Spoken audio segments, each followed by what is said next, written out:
Mon message, c'est aux militaires du rang. Vous êtes la colonne vertébrale de toute armée. Vous incarnez la discipline, le service et le sacrifice. Mais avant d'être soldat, vous êtes citoyen.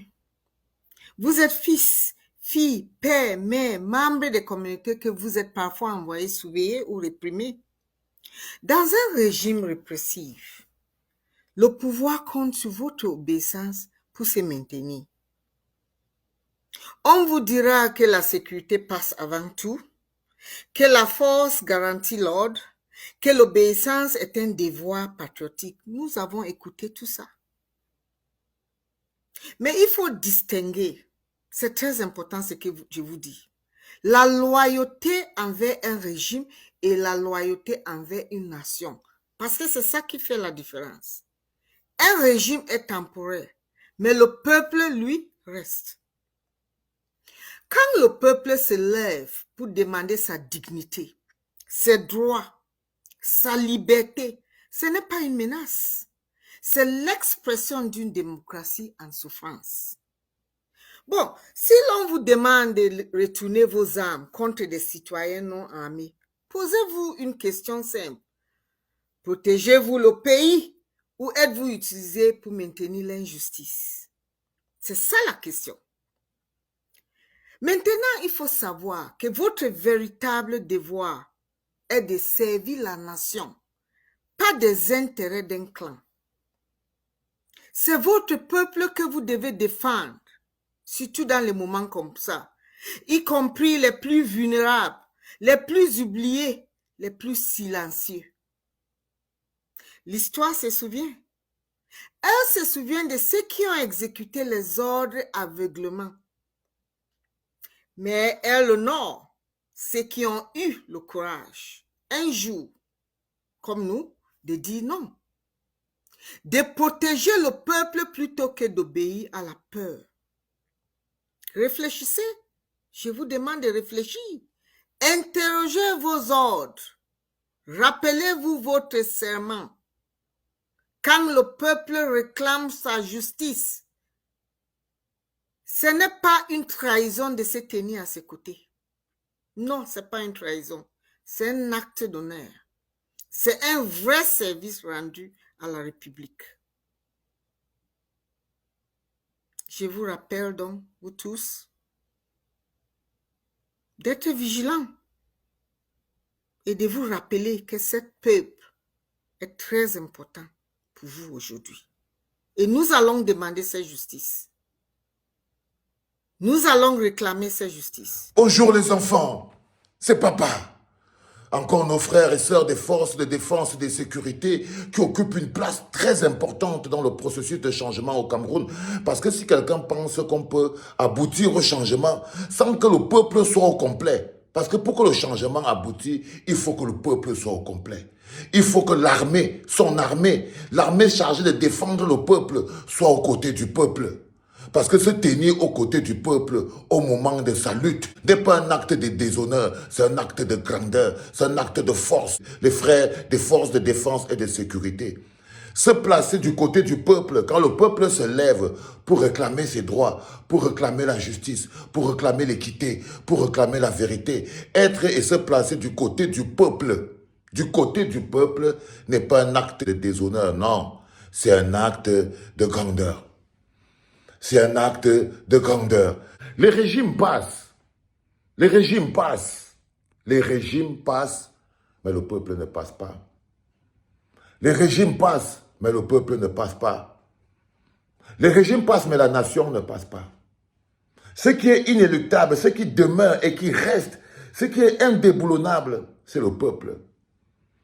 Protéger le peuple est un acte d'honneur, surtout quand ce peuple se lève pour revendiquer ses droits. Et lorsque vous voyez un peuple qui se lève pour revendiquer ses droits, ça veut dire que nous sommes déjà sous le règne de la répression et de l'injustice. Vous n'avez pas été créés pour réprimer le peuple. Est-ce que le peuple camerounais sont des ennemis de la nation? Est-ce que le peuple camerounais dont vous faites partie sont des ennemis de la nation? Les régimes passent et se succèdent, mais le peuple demeure. Les régimes passent et se succèdent, mes chers frères et sœurs de l'armée, mais le peuple, lui, reste. La nation, elle reste. Vaut mieux être fidèle au peuple que d'être fidèle à un régime qui passe. Vaut mieux être fidèle à un peuple que d'être fidèle à un régime qui passe. Mais lorsque vous êtes fidèle au régime et vous n'êtes pas fidèle au peuple, non, vous ne pouvez pas être considéré comme étant une armée qui est au service d'une nation. Non. Une armée qui se met au service d'un régime ne peut pas être considérée comme une armée au service d'une nation. Une armée tire sa grandeur dans la protection de la nation. Ce qui donne à l'armée son honorabilité, ce qui donne à l'armée son pouvoir, ce qui donne à l'armée son charisme, c'est la protection du peuple. C'est la protection du peuple. C'est la capacité de l'armée, des forces de défense et de sécurité à se placer du côté du peuple, à protéger la veuve et l'orphelin, à protéger la nation, pas le régime. Ne soyez pas les forces et défenses de sécurité du régime. Vous êtes les forces et de défense et de sécurité de la nation. Vous tirez votre pouvoir du peuple. Vous êtes une partie du peuple. Vous faites inhérente du peuple. Vous êtes partie inhérente du peuple. Les souffrances du peuple sont les vôtres. Le manque d'eau, de courant, d'électricité du peuple sont également le manque d'eau, de courant et d'électricité de vous. Nous sommes logés à la même enseigne. C'est un gros déshonneur de partager les souffrances du peuple, de subir avec le peuple. Et lorsque ce peuple se lève pour revendiquer ce qui nous est commun, c'est vous qui avez pour mission de protéger ce peuple qui est utilisé et qui vous mettez debout pour tirer sur le peuple. C'est le pire déshonneur qui peut arriver à une armée. Une armée qui tire sur son peuple est pire. Une armée qui tire sur son peuple n'a pas d'honneur. Une armée qui tire sur son peuple est une armée qui a échoué. Une armée qui se réduit à tirer sur son peuple. Une armée qui atteint un niveau où ils disent obéir aux ordres. Qui obéit aux ordres qui leur demandent de tirer sur leur peuple. Ce n'est pas une armée. Ce n'est pas une armée, c'est une armée qui s'est trompée de chemin.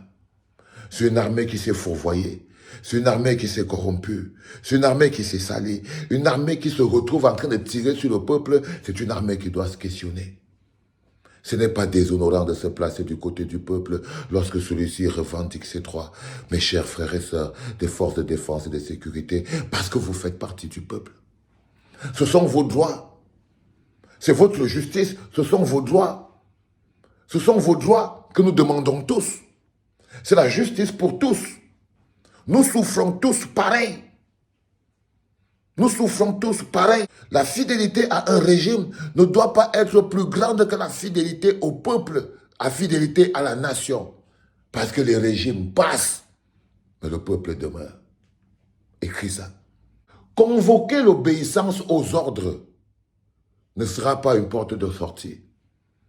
Parce que lorsque vous obéissez à l'ordre qui consiste à tirer sur les populations, vous êtes tout autant coupable et comptable. Est-ce honorable, est-ce grand, est-ce puissant d'obéir à un ordre qui vous pousse à tirer sur vos concitoyens qui manifestent le besoin d'eau à main nue? Est-ce que ça vous donne de la grandeur? Répondez à cette question.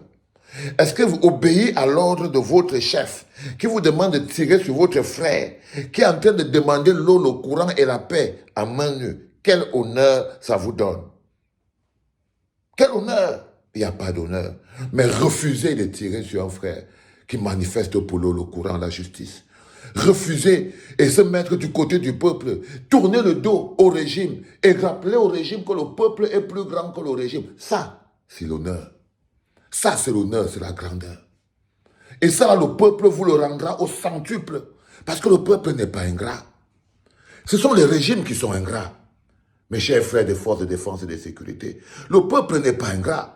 Mais ce sont les régimes qui sont ingrats.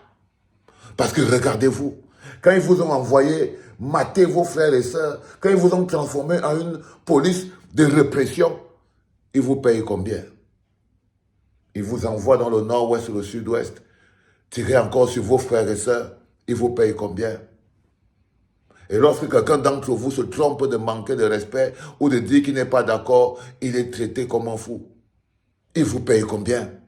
Regardez vos tenues. Il y a des gens qui n'ont pas changé les Rangers depuis plus de 10 ans. Il y en a qui ont les pantalons percés aux fesses. Il y en a qui n'ont jamais touché leur pension. Il y en a qui pleurent, ils font des semaines et des semaines pour pouvoir entrer à la banque, pour pouvoir toucher son 1 franc. Il fait des semaines et des semaines. Il y en a qui n'ont même jamais touché leur salaire depuis qu'ils sont entrés dans l'armée. Il y en a qui sont rackettés par les hauts gradés. Les hauts gradés vivent comme des milliardaires pendant que vous souffrez. Vous faites partie du peuple. Les hauts gradés vivent comme des milliardaires. Les hauts gradés ont leurs enfants en Europe. Les hauts gradés, ils ont les bars. Quand vous arrivez au Cameroun, là-bas, là, tous les cabarets, là, c'est pour les hauts gradés de l'armée. La plupart des cabarets et des gros bars de Yaoundé, c'est pour les hauts gradés de l'armée. Vous avez quoi? Ils ont les voitures de fonction. C'est eux qui mangent encore l'argent des pauvres soldats qu'ils envoient tuer leurs frères et sœurs. C'est eux qui mangent encore l'argent des soldats qu'ils envoient en mission pour aller faire du sale à leurs frères et sœurs. Ben oui, les hauts gradés sont comme les ministres. Au même titre que les ministres et les DG et les préfets et les sous-préfets oppressent le peuple, c'est comme ça que les hauts gradés vous traitent aussi. Vous faites partie du peuple. Vous souffrez avec le peuple. Vous subissez les mêmes exactions des mêmes personnes. Ces hauts gradés qui vous envoient tirer sur le peuple qui souffre comme vous. Alors qu'ils volent votre propre argent. Ils vous donnent quoi? Parce que les hauts gradés que vous voyez là, ils protègent leur pouvoir. Ils protègent leur pouvoir contre vous, qu'ils appellent des soldats, mais vous êtes le peuple. Mais vous êtes le peuple. Et le plus important, c'est de se tenir du côté du peuple. C'était papa, les enfants.